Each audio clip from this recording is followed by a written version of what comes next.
empty forward hatch. Just, you know, we'll come back. Yeah. We'll come back. We'll do it again. But what an incredible spacewalk we had earlier this week, and just some cool views that we had there from the nose cone looking back down on Earth.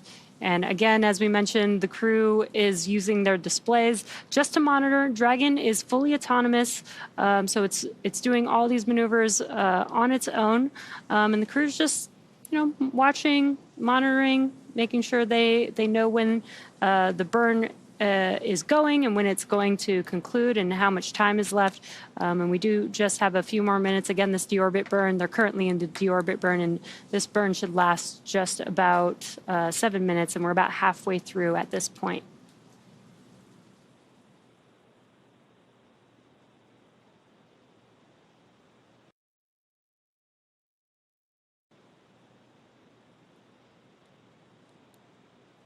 I love this view here. So just for a little bit of frame of reference, on the left side of the screen is Commander Jared Isaacman, and the right-hand side of the screen is pilot Scott Poteet, although he prefers to go by his call sign Kid.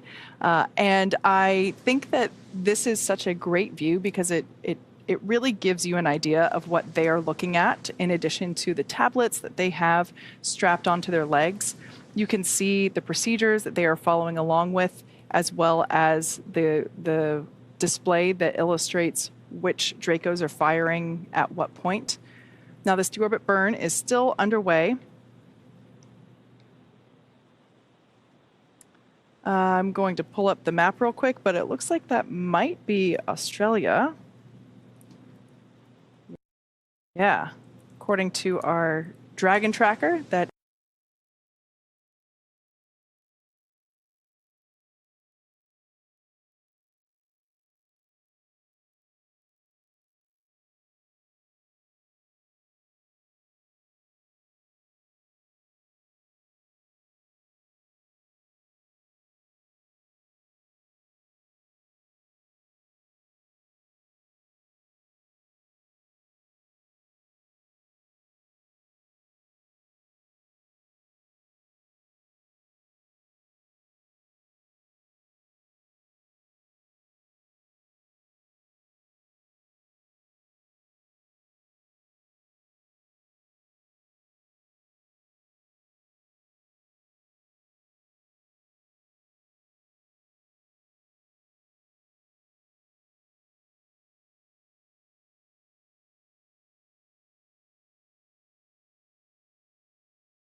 And you can see how fast they will move, as they will be splashing down off the coast of Florida. And they're just passing by Australia right now.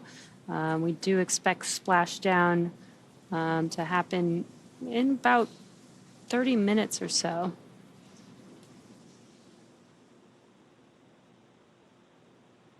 Now, that's a nice way to travel really fast. I would like to take one of these next time I go on an international flight. definitely. And just such great clear views. This is a nice treat for us to be able to see this. And we do have just about a minute remaining in this burn. Again, this will be the last burn for these Draco thrusters at the forward bulkhead. And once this is complete, then we can close the nose cone. We do close the nose cone in preparation for re-entry. And that helps allow us to reuse the capsule. Makes reusable a lot easier when you can open and close the nose cone. Previous Dragon designs, we did jettison the nose cone. Now we keep it attached, so in preparation for entry, we do close and lock that nose cone.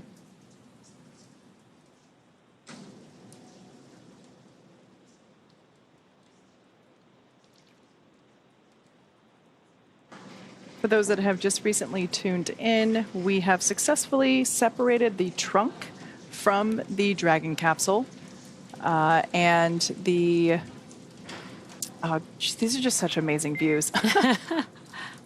Dragon SpaceX, deorbit burn complete, performance nominal, nose cone closure initiated. we show the same and tracking. Confirmation there that we had a successful and nominal deorbit burn. So we're now going to see the nose cone begin its closing process. It takes a couple minutes for this to fully complete as I think we can see some shadows moving here, which means that we're about to lose this gorgeous view. This is an incredible view. And as we mentioned earlier, the vehicle is doing a slew, so it is maneuvering to orient that heat shield a little bit more towards the Earth, and that helps prepare us for reentry. Yeah. And we can see that nose cone coming into view now there in the top left corner. Once it is all the way down, there will be some hooks that lock in to make sure that it is locked up, as Jesse had said earlier. Once again, we will not be using the forward bulkhead Draco thrusters anymore.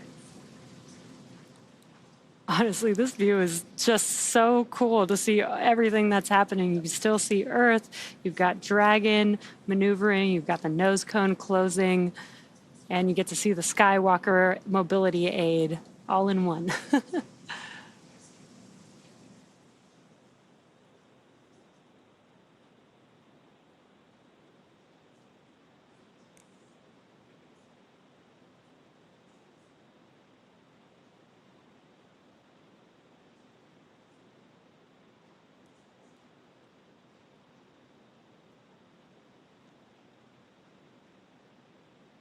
We can see that nose cone coming down to its final position ever so slowly and ever so sadly. Slow and steady. And again, we close the nose cone in preparation for re-entry of the vehicle. This helps keep the nose cone safe, intact with the vehicle. Again, we are going to close this and lock this, and this protects the top part of the vehicle as it re-enters the Earth's atmosphere. Now, we don't necessarily need it for Dragon, but we do want to protect that Skywalker during re-entry, which we don't typically have or haven't had before on Dragon missions. So this nose cone will actually keep that Skywalker mobility aid pretty safe as well. Indeed. Now, while all this has been going on, the vehicle has initiated the nitrox suit purge. This helps to keep our crew members cool and comfortable during re-entry, which once again, we expect that to occur here in a few minutes, in about a half hour, or a little bit less than a half hour. The exterior of the vehicle will reach temperatures of about 3,500 degrees Fahrenheit, and the crew members remain comfortable, really, even though the outside is quite extreme, thanks to the environmental systems inside the Dragon capsule and the thermal protection system on the exterior of the capsule. Yeah, it's pretty important to keep them cool on the inside. Again, we don't have the trunk of Dragon anymore, so it is on internal power, but it's enough power to keep everything cool inside the cabin, because as it re-enters the Earth's atmosphere, it can get up to about 3,500 degrees Fahrenheit, which is pretty hot. Yeah. We've heard some of the crew members that have flown on Dragon that sometimes they can even see some of the sparks through the window. The plasma. So, yeah. So all along for basically the last day, the Dragon capsule has been decreasing its altitude, beginning with the first two phasing burns that occurred on Friday. 100 kilometers in altitude will begin entry interface. And at that point, that's when the crew begin to feel the effects of the Earth's atmosphere. I just love these stickers here. It's so great. And again, the crew is just monitoring. They also have their tablets. They have the displays. They can follow along with all the procedures that are happening every single step of the way.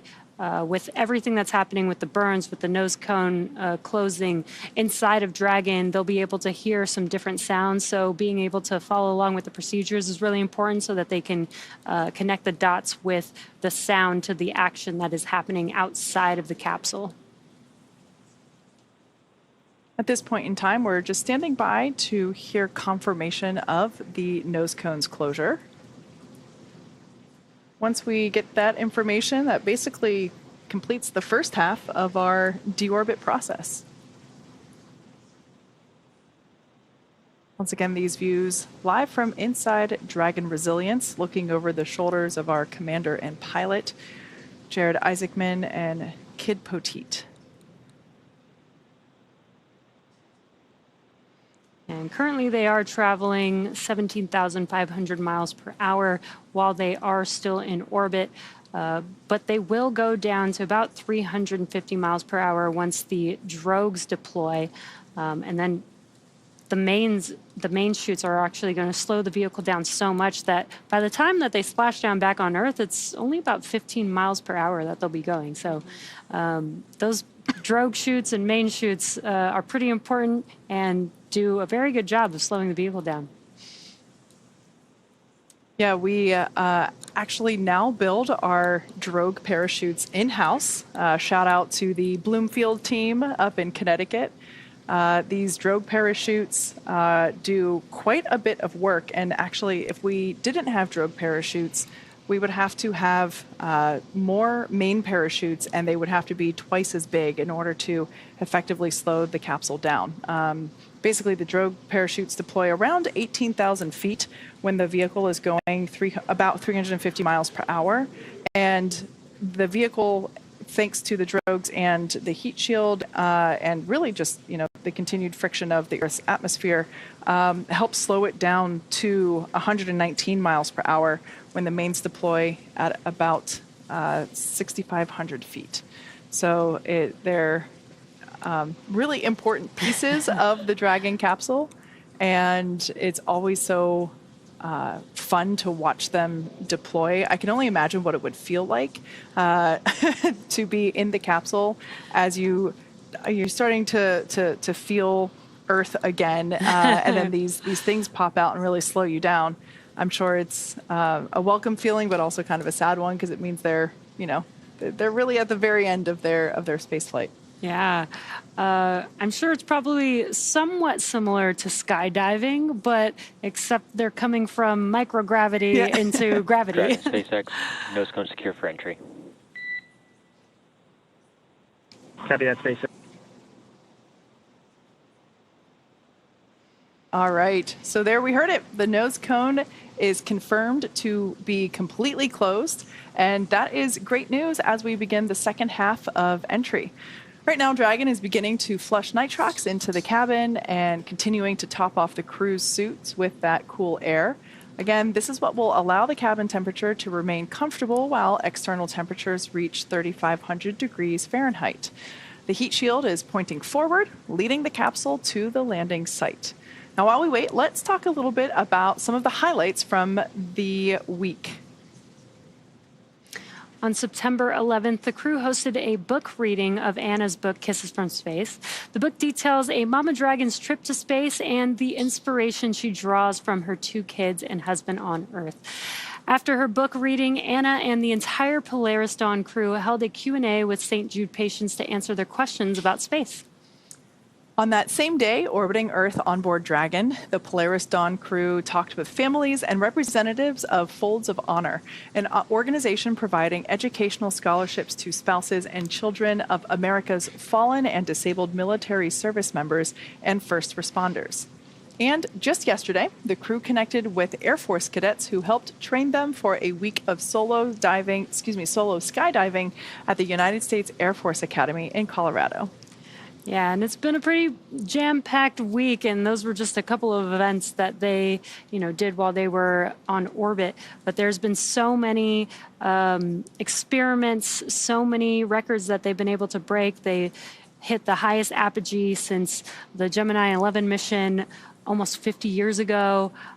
They performed the first ever commercial EVA spacewalk. They flew and utilized our newly designed EVA spacesuits, which we designed in-house here at SpaceX. So just a lot of exciting stuff. Such a great mission.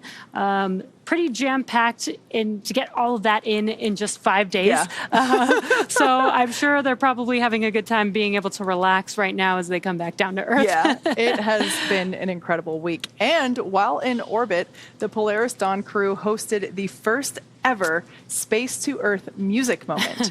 Fellow SpaceX engineer and musician Sarah Gillis performed on a custom violin the primary melody of Rey's theme from Star Wars The Force Awakens, which of course was composed by the legendary John Williams. Sarah was joined by youth musicians from around the world, all students in the International El Sistema program. Starlink satellites beamed Sarah's performance from Dragon down to Earth, and here's how it turned out.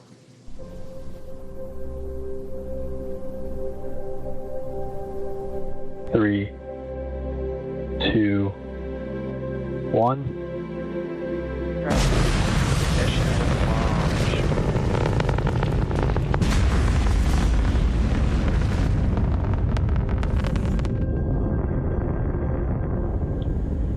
Welcome aboard the Dragon spacecraft. I'm Sarah Gillis, one of the Polaris Dawn crew members. As we travel around our beautiful planet Earth on this 5-day mission, we wanted to share this special music moment with you. Bringing together global talent, this performance symbolizes unity and hope, highlighting the resilience and potential of children everywhere.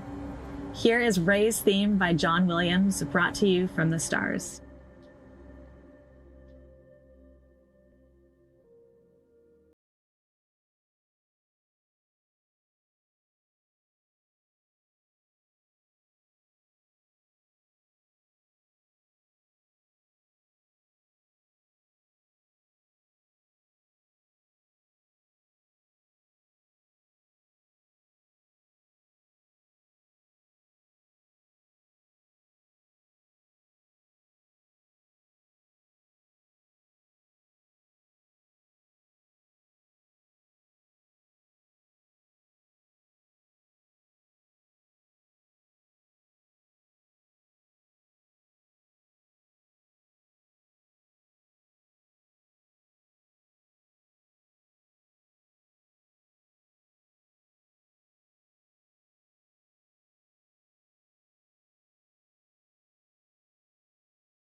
Wow. I have watched that so many times. Literally watched, listened. I have a background in music, so watching this and seeing, how music connects people all around the world, and the fact that that is exactly what Sarah did with her violins, connect multiple locations around the world, brought them all together. Orchestras. This Incredible. was an amazing symphony. Yeah.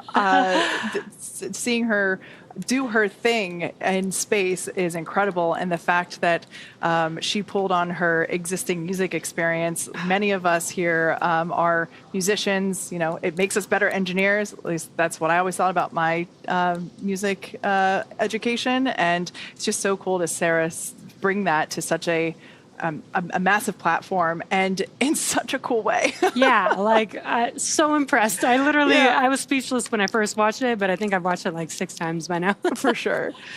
So right now, we don't have views inside the cabin at the moment, but the crew, they continue their deorbit journey. As of right now, we have already separated the trunk from the Dragon capsule, and that allows us, and they've undergone the deorbit burn as well. And separating that Dragon trunk allows us to expose the heat shield. And so let's talk a little bit about the heat shield in greater detail. Dragon's primary heat shield is composed of PICA 3.0, which stands for Phenolic Impregnated Carbon Ablator. The first gen PICA was actually developed by NASA for studying and sampling comets within our solar system.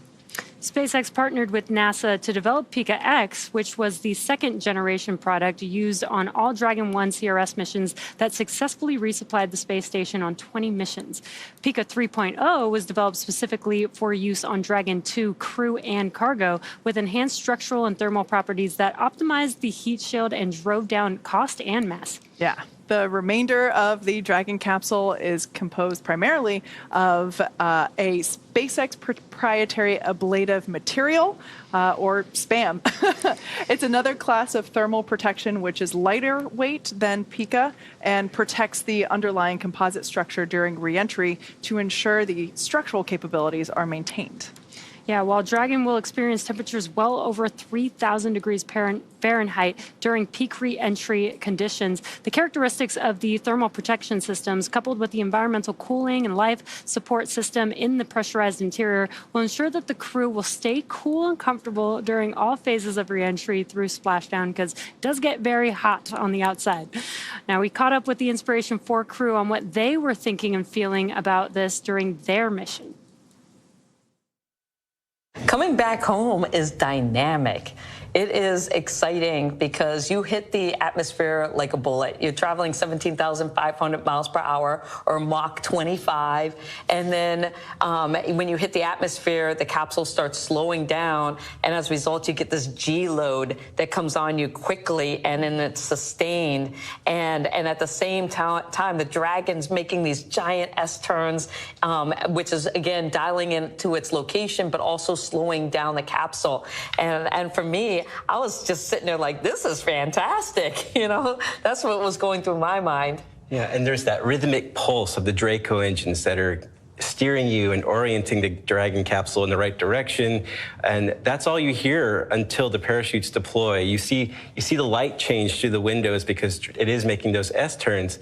And you don't hear the wind go by until you get to about 50 kilometers up, and that's when you start to hear the rush of the wind, even though you start to feel those G's pretty early.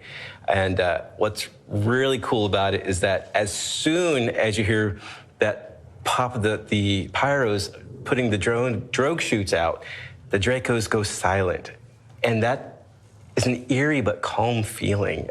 Do you remember feeling that when the parachutes deployed, all of a sudden the Dracos just shut off and now we're just there? Not until you mentioned that. I'm glad you remember that. I know, but I just remember the feeling of relief of being like, yes, the drogues fired, and then the mains, because Jared had his hands on the buttons in case there was something that, we needed it. And it's a dynamic, interesting time of reentry. I'm not gonna lie, I was nervous for reentry. Okay. Just, launch, you're so excited because, 8-9 minutes, I'm gonna be in space. But then reentry was more intimidating for me. And then it was also just it was more dynamic. It was more intense physically after you'd had no days of zero gravity, and then you started experiencing the G's again, and then you're up to 4.5 G's. It's really intense. You're just trying to breathe. And when the parachutes come out, it sounds like explosions. It is. The pyros go. Yeah. And then you're waiting, and but it's such a relief. You're really happy to hear those explosions. You really are. Yeah. And I just remember when we started entering the atmosphere, I could see like fire from the window, and it was cool. But whenever we hit the water, it was just intense relief. I think one of my favorite moments, though, is right before, we're all strapped in and we're working our way to our descent. And then that's when Jared was like, well, I want to give you guys something to look forward to. So let me tell you about our splashdown party once we get back. Because he kept it a secret. He kept it a secret. And then I kept thinking, you're telling us now as we're going into the most dynamic part of flight? But that's Jared. He's like, let's calm down. It's all good. And let's share some exciting news to look forward to. Yeah. Mm-hmm. Some awesome words there from the Inspiration 4 crew. I should say the Inspiration 4 crew that isn't currently on board the Polaris Dawn capsule. So Jared also commanded the Inspiration 4 crew as well as our current Polaris Dawn mission. And in fact, this capsule is the same one that the Inspiration 4 crew flew in as well. So we heard it from the experts. Re-entry is interesting. Yeah, it was really cool to hear, their different, each one had a different insight. Haley was, this was the more dynamic portion that she was maybe a little bit more worried about. And Chris talking about how the Draco engines go silent. Yeah. Just love hearing the thoughts from that experience. Yeah. Now, very similar to the Inspiration 4 crew, the Polaris Dawn crew did a ton of research while they were on orbit. So many science and research performed. About 36 research studies and experiments from 31 partner institutions designed to advance both human health here on Earth during, as well as in space during long-duration spaceflight. There is a great opportunity for these individuals to really bring another element of research to issues and health concerns that we have here on Earth, and that's pretty great. We have had a full complement of research, an action-packed schedule for this mission. We've had about 40 science and research experiments that we have been tackling, and they span all sorts of genres, and we're really excited to talk to you about a few of them today. So right here, what you see, this is a butterfly ultrasound device. And it's really neat because it can work with an iPhone or an iPad or just any sort of tablet device. And so it's really portable and you can take it anywhere, even to space. So we've been using it for a whole bunch of different experiments, measuring our different veins. We've been measuring our bladder. We've been measuring our kidneys and liver and a lot of different pieces of the body. So it's been really interesting, and we're excited to see what we learn from all the data. This was created by the U.S. Air Force Academy, which is near and dear to my heart. I was assigned there many moons ago as one of the commanders of the cadets. And what these cadets have created is a casing that holds different plants, and we've been imaging these plants on a daily basis to see what the impact of zero gravity is on this plant. One of the big concerns is the fluid shift up here at zero gravity. We can really feel the effect as soon as we were on orbit, and you can kind of see it in our faces. So one of the concerns with long-duration space flight is to be able to triage in case of an emergency. And one of the first basic steps is airway assessment. So we volunteered to do some imaging of our airway. We did this experiment before flight, during flight, and then we'll do it post-flight. And what this requires is us to numb up the nasal passage and then insert this endoscopic camera all the way through the nasal passage and back of the throat to take these different images. And then post-flight, we'll be able to assess what happened to the airway passage as that fluid shifts. This is a Tempest Pro. also called our ambulance in a box. So, if you believe in SpaceX's vision of making life multiplanetary, that we're going to have thousands of starships in space someday, tens of thousands of people, we're on Mars, and we're exploring our solar system, it's pretty cool. But those are some pretty long journeys, and hospitals aren't very close by. So we have to be able to bring diagnostic tools into space with us, and then be able to beam that information back home to the flight surgeons. So just yesterday, we hooked up all sorts of cables to this, so blood pressure, SpO2, respiration, EKG leads, and basically we're able to capture a number of vital signs and test it out. And then today, we actually did a full-blown medical simulation of what could be a very likely medical situation that could develop after an EVA, and then was able to beam a lot of this information home via Starlink to the flight surgeons in mission control. So I really am excited about it because it's this kind of technology that's going to be needed, to kind of further humankind's ambitions to explore among the stars. We've been collecting data kind of every day, looking at the changes in our vision over time in space.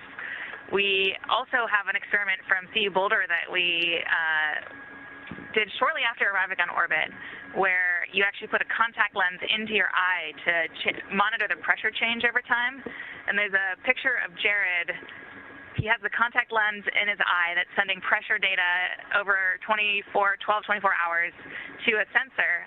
But he really looked like a rogue space pirate with his eye patch kind of covering it, so he didn't have to have some vision changes from that lens. But it was quite a look up here for the space pirate. So cool to see them talk about their different science experiments. And if you notice, they were like letting go of some of the stuff that they were holding. It's just floating there. Chaos. But in addition to their science experiments and research experiments that they did on September 12th, while traveling in a 184 by 732 kilometer orbit around the Earth, the crew performed the first ever commercial spacewalk. Extravehicular activities, or EVAs, are activities performed by spacesuited astronauts outside of their spacecraft in orbit of the Earth.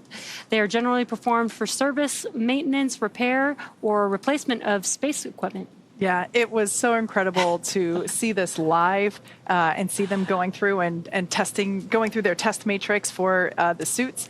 Now, an extravehicular activity usually begins with depressurization of the airlock or space module, and then ends with repressurization of that space module or airlock after crew member ingress. But because Crew Dragon doesn't have an airlock, the entire cabin was actually depressurized, and all 4 astronauts on board participated in the spacewalk.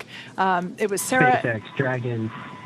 Our tablets are secure, restraints are tightened, and our visors are down. SpaceX copies for crew entry prep. All right, good news there. That was Jared letting us know that their tablets are secured and the visors are down, which then creates that complete system for the spacesuit for them to basically be ready for the more dynamic parts of the reentry phase, which is coming up soon. We are about 7 minutes away from the anticipated loss of signal. But getting back to the incredible spacewalk that Sarah and Jared and Kid and Anna performed, it was actually Sarah and Jared that took turns actually exiting the spacecraft while Kid and Anna supported from the inside. Overall, the spacewalk lasted 1 hour and 46 minutes from the time that the cabin air was vented to when it was repressurized once again. So it was incredible, and the first commercial spacewalk is certainly a moment to remember. So now some Dragon facts in terms of the Dragon capsule overall. Like I said earlier, it's designed from the beginning to enable human spaceflight, even though we started just with cargo spaceflight. It can carry up to 7 passengers, but for today, we've got 4 crew members on board. And it is the first private spacecraft to take humans to the International Space Station. It's also the first private spacecraft to take an all-civilian crew to orbit. And that was this exact Dragon capsule, Dragon Resilience, that, of course, was the inspiration for mission.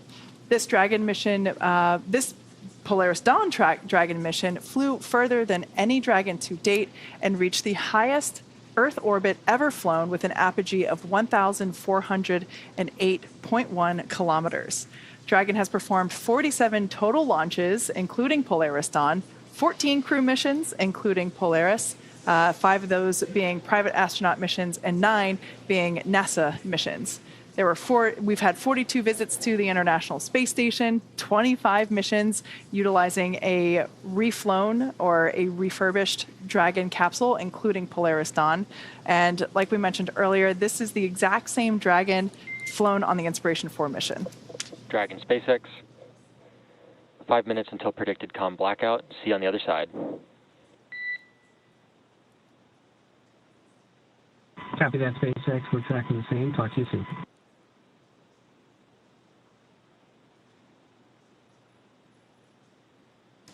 And we just heard some comms from the core to the crew, letting them know we're just about 5 minutes away from that blackout period, which is very, very exciting. That means that the crew is almost going to get through the portion of passing through the atmosphere, re-entering the atmosphere, coming back down to Earth. And ironically, today is actually the 3-year anniversary. 3 years ago today, on September 15th, 2021, the Inspiration4 mission actually launched. And so we got to hear some thoughts. We don't get to hear the Polaris Dawn crew. They haven't gone through this re-entry period. So we got to hear some thoughts from the Inspiration4 crew on their thoughts of this re-entry period. It's now time to come home. We've been floating in space for 3 days. What did it feel like to you guys to all of a sudden experience a 1/10 of a G as we came back? Okay, you said that liftoff was your favorite part. Coming back was actually mine. I loved hitting the atmosphere and the dynamics of it and having the G load, come on quick, and you're like, okay, gravity's heavy. I much preferred launch over Splashdown. But yeah, because we were in space for 3 days, and this is something I didn't think about beforehand, but whenever we started entering the atmosphere and started feeling the gravity again, I remember saying out loud, oh my gosh, this is so intense. How many G's are we at? And Jared said 0.3. I know. So we were at a third of Earth gravity. And I was like, how are we gonna get to 4.5? But you just get through it. Yeah, just keep breathing, right? And then you just pray the parachutes will open. And then whenever they do, and then you hear from SpaceX, 4 healthy mains, I remember screaming, thank God. Well, that's the most intense, when they talk about the Dragon being autonomous and stuff, on ascend going up, if the launch escape system will probably catch an error before Jared and I could react. Right. We could do stuff, but you've got that. But coming back, you can't abort coming back. You can't. You can't. But the most intense moment, I think, for the commander and the pilot is making sure that the drogues and the mains come out, because we have a short window where we can manually fire them if they don't.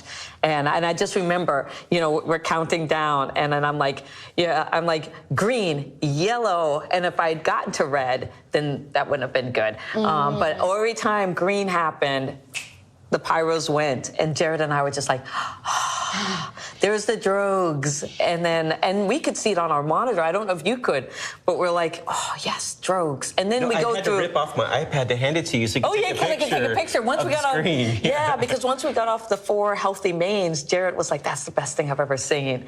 And I was like, yes. Yeah, and then it was like, at that point, it was so peaceful because re-entry was very dynamic. It was the G-forces were so intense. It was more shaky than launch was. And then when the parachutes deploy, they lift you up and shake you all around. And then after they're out, then you're just kind of falling down. I remember it sounded like a summer breeze outside, and we were like in 1G and just drifting down. And then we hit the water. We knew it. It was. Well, that was one thing too. When you said you're looking at the screens, you and I had a pretty good view, Haley. We could actually look out the windows at that point, and I remember seeing the Dragon capsule reorient, and as it's making those S curves to the atmosphere, and seeing the clouds move very dynamically. And see, I'd love that. That to me, hearing the Dracos firing and it's like, as we're doing these giant S curves. That's exactly what it sounded like. Yeah, it's like ingrained in my memory. And I remember just being there and being like, this is so cool. Yeah. You know, and just the technology of what SpaceX has done and being able to, you know, have a capsule that will dial itself in and slow down your descent. It's just amazing. Such a great experience. But Splashdown was awesome because when we hit the water, you're just like, we did it. It was a very emotional moment, more than I expected. I love what Dr. Proctor said there. We did it. Yeah. I literally love seeing all the reactions because, you know, we don't get to, you know, experience these events with them. And every single one is very unique to each person's experience. And I love that all three of them have just like a different view of how each event went. Yeah, it's so great to be able to hear their reactions. And I look forward to hearing the Polaris Dawn crew's reactions once they get back on Earth and share their experience with us. Now, the Polaris Dawn crew, we are coming up to our anticipated loss of signal. This is the point in time in which the amount of plasma building up on the exterior of the vehicle becomes significant and that we are unable to command the vehicle or receive telemetry or communicate with the crew. So this happens every time a Dragon capsule comes back through the Earth's atmosphere. And we're anticipating about a 7-minute loss of signal for today's re-entry. But it's a period in which a couple minutes before it ends, we'll hear the core call out, the core being the crew operations and resources engineer. And that person is the voice to the crew, and they're sitting right there in that room on your screen. That is Mission Control here at SpaceX in Hawthorne, California. And a couple minutes before the blackout period ends, we'll start to hear the core hail the Dragon capsule because sometimes they get through it quicker and we're able to communicate earlier than anticipated. So yeah, it's an expected period where basically no vehicle telemetry is received by Mission Control or the recovery team, and we're unable to command the vehicle. So as a reminder, though, the Dragon capsule is programmed to and designed to fly itself. So as we heard from the Inspiration4 crew earlier, it is a period of great anticipation, but coming out on the other side is a moment of a lot of joy. Yeah, it's super exciting. We are expected to be in the blackout period at this moment. We did hear the core call that out about 5 minutes ago. So we should be in that blackout period. Again, it should last about 6-7 minutes. And what's expected to come next is going to be, once we get through that blackout period, we will confirm we have comms with the crew once again, and then we will be expecting the drogue parachutes to deploy. Again, that helps slow the vehicle down. They've been flying very fast in space at 17,500 miles per hour. Those drogues are going to slow down the vehicle to about 350 miles per hour, and then the 4 main parachutes will deploy and slow the vehicle down as it's making its way back down to Earth, and should touch down at around 15, 16 miles per hour. So these chutes are very, very important to help keep the vehicle slowly moving towards the Earth, scrubbing that velocity as they've been moving very quickly. But they should have a very light touchdown back on Earth in the ocean. You can hear a little bit of a crowd here forming outside of Mission Control. You can see there on your screen as some of our fellow employees are gathering in anticipation of the splashdown. It's always one of the best, not one of the best place to stand for these types of events, although it is pretty late on a Saturday night, so perhaps not the normal size crowd. This is this is a pretty good event for a Saturday night, I think. This is where I'd want to be. So once again, we are in the blackout period. Anticipated loss of communications. We do anticipate to regain those communications around 12:30 a.m. Pacific time or 3:30 a.m. Eastern time. Just after that, as Jesse was saying, we'll see the drogue parachutes deploy about 2 minutes after, and then about 2 minutes after coming back from the blackout period, we'll see those drogues deploy. And then just a minute later, we'll see the main parachutes deploy. So as we said earlier, this is a series of events that when you start, it seems like, oh man, it's going to take a while, but they do happen in rapid succession. And I just noticed there's a turtle inflatable down in front of Mission Control in celebration of our new landing location at Dry Tortugas. Yeah, I love that. Celebrating our new splashdown zone, welcoming the Polaris Dawn crew home. And we are a little over halfway through that blackout period. We are expecting to hopefully gain comms back in about a couple minutes from now again. And this, you can see on your screen, is the first ground view of the Dragon capsule making its way back, entering the Earth's atmosphere. I love this view. It's so fun to watch this. I can only imagine what it would be like to watch it with our own eyes. This thermal view in particular is really cool because you can see the trail behind it. Oh, that is so awesome. There's 4 humans inside of that capsule right now. Now, once again, we are in the anticipated communications blackout period.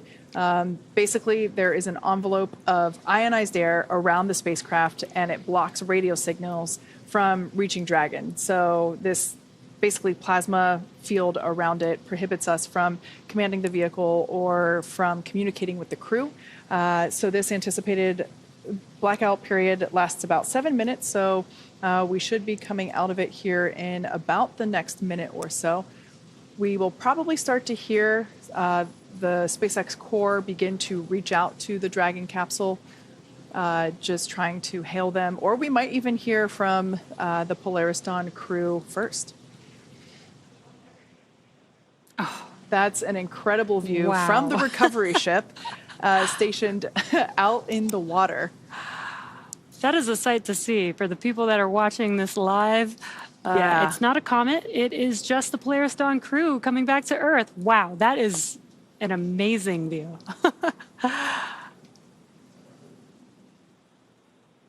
Once again, we expect this blackout period to end in about a minute. Another view of the Dragon SpaceX comm check.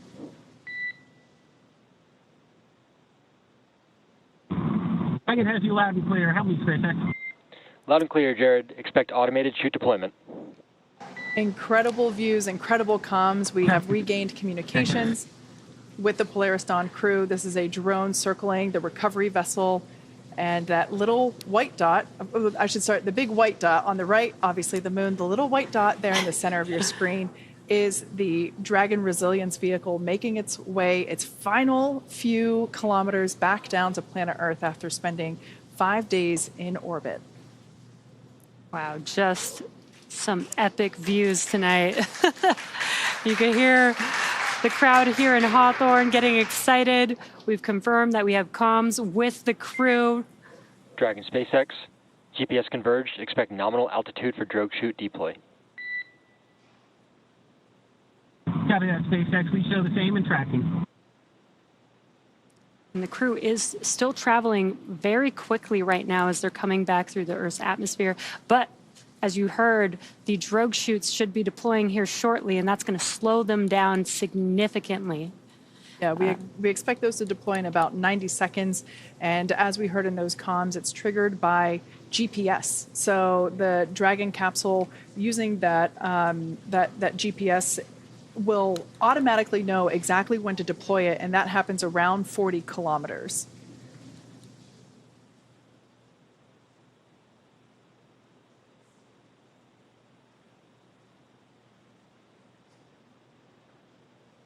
Once the drogue parachutes deploy, about a minute after that, we'll see the main parachutes. And it's pretty incredible that we only...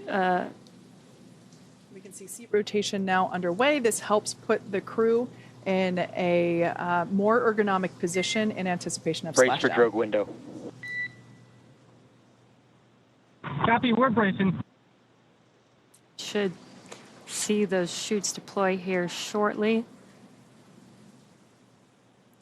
And you can see the crew bracing as instructed for the change in velocity.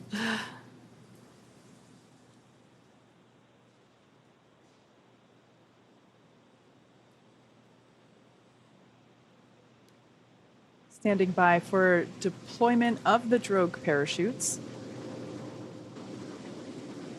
These will help bring the vehicle down from about 350 miles per hour when they deploy down to about 119 miles per hour when the main parachutes deploy. There we can see that the drogue chutes have successfully deployed.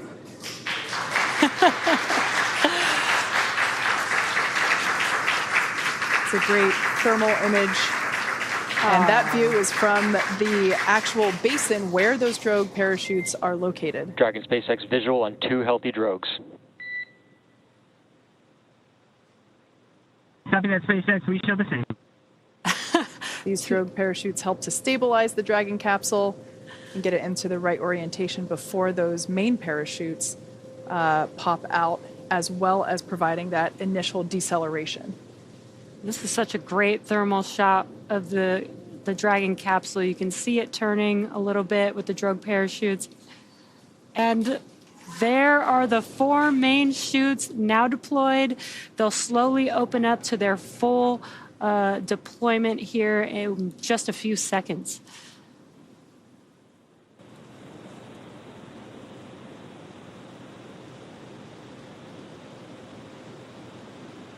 Incredible views of the Polaris Dawn crew returning to Earth after 5 days in Earth's orbit.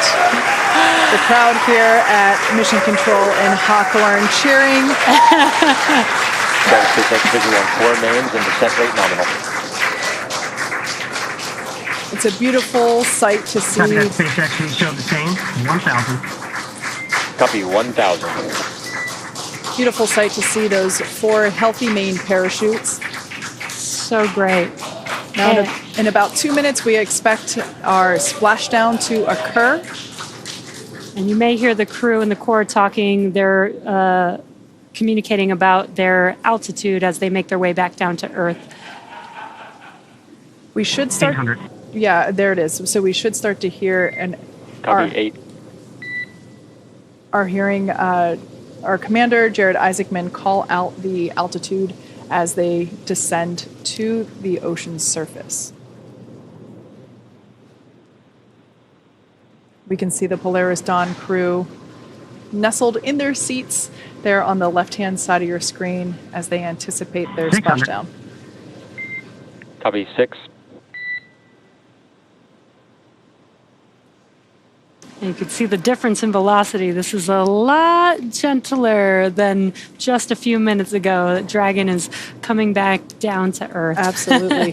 These main parachutes deploy at about 119 miles per hour and help slow the Dragon capsule down to about 15 miles per hour when it makes contact with the ocean. You can also see that the capsule is now... 400. The capsule is now stabilized. It's no longer spinning like we saw it with the drogue parachutes.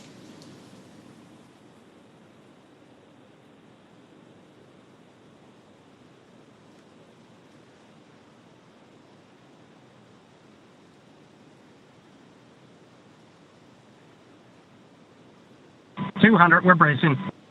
Copy 200 embraced. Bracing for splashdown. That will be the final call we hear from Jared until contact with the ocean surface.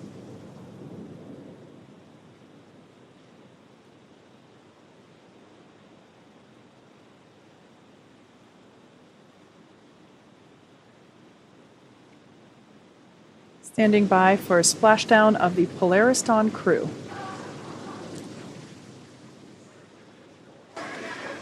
And there you can see. SpaceX copies easy splash. As you can see on your screen, and by the cheers behind us, the Polaris Dawn crew has successfully splashed down. Welcome back to planet Earth, Polaris Dawn.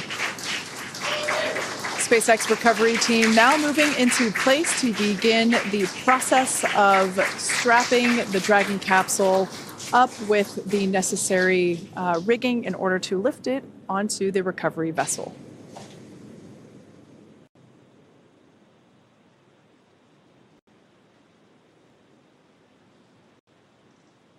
Dragon capsule appears to be in a pretty stable position.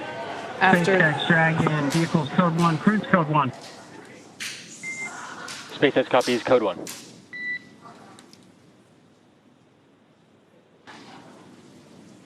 Now, the recovery teams have been ready and waiting about 3 nautical miles away. So it's going to take them just about 30 minutes to make their way to Jared, Kid, Sarah, and Anna, who are currently inside of the Dragon capsule that you see there on your screen, back here, home on Earth.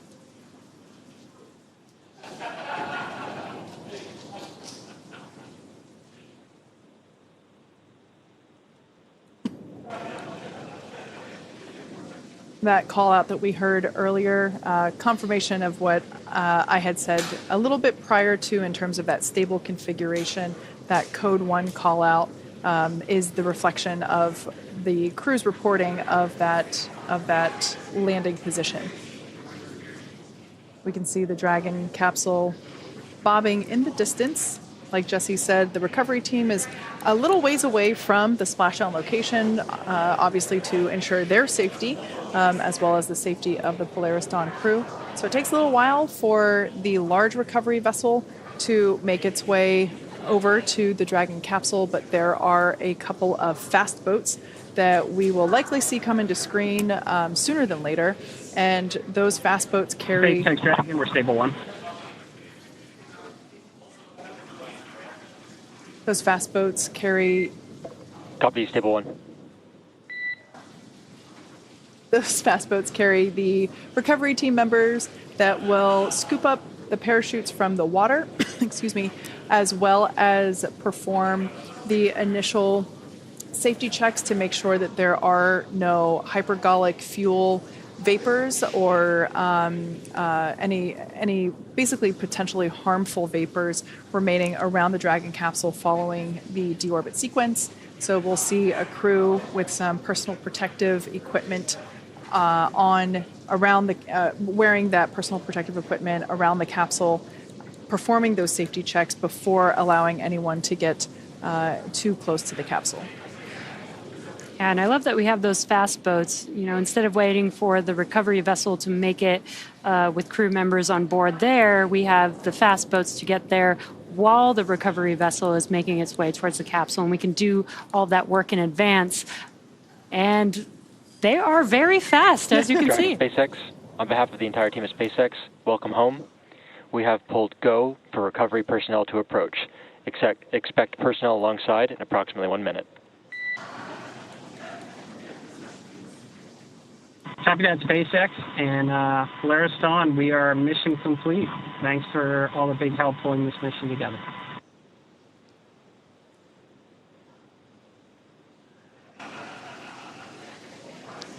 Now, we did see a jet ski pass by.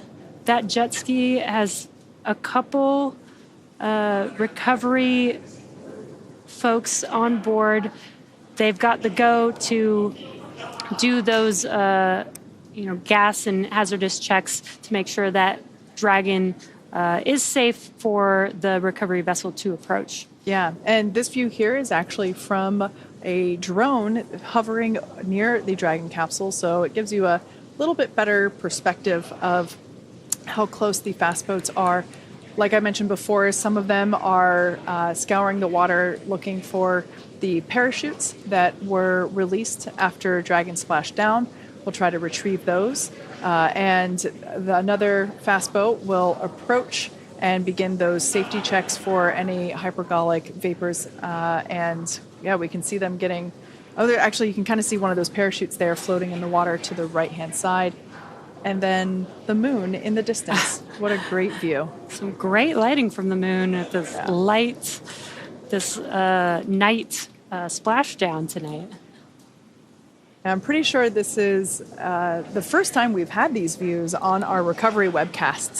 So it's pretty cool to see. I love that we get this view right here where we can see the lights on inside Dragon capsule through the windows. Almost looks like the eyes of Dragon. Yeah, that's pretty cool.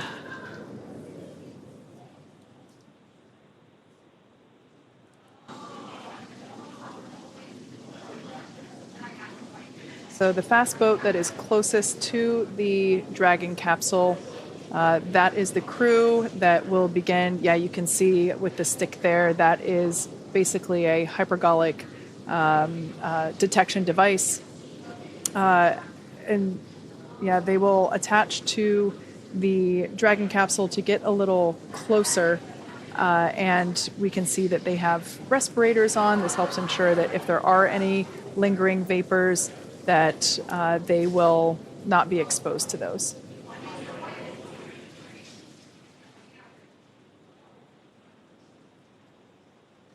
Now, the recovery team, just like the Polaris Dawn crew, they perform quite a bit of training in order to be able to perform these activities safely.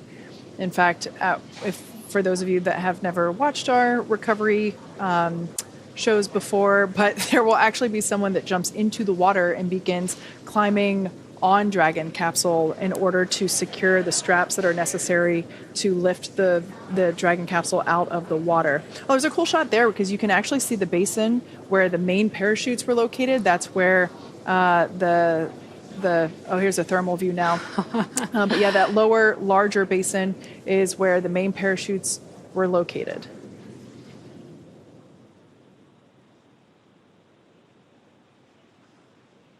A Dragon capsule definitely looks toasty, having come back through the Earth's atmosphere.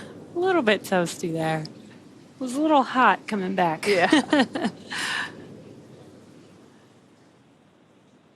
And again, right now the recovery team is ensuring the safety of the crew, making sure there's no hazardous gases around the vehicle. They're pulling the chutes out of the water. Which is what that thing is below the Dragon capsule there on the bottom right-hand side of your screen. It is not a giant squid. I love how there are lights on these boats.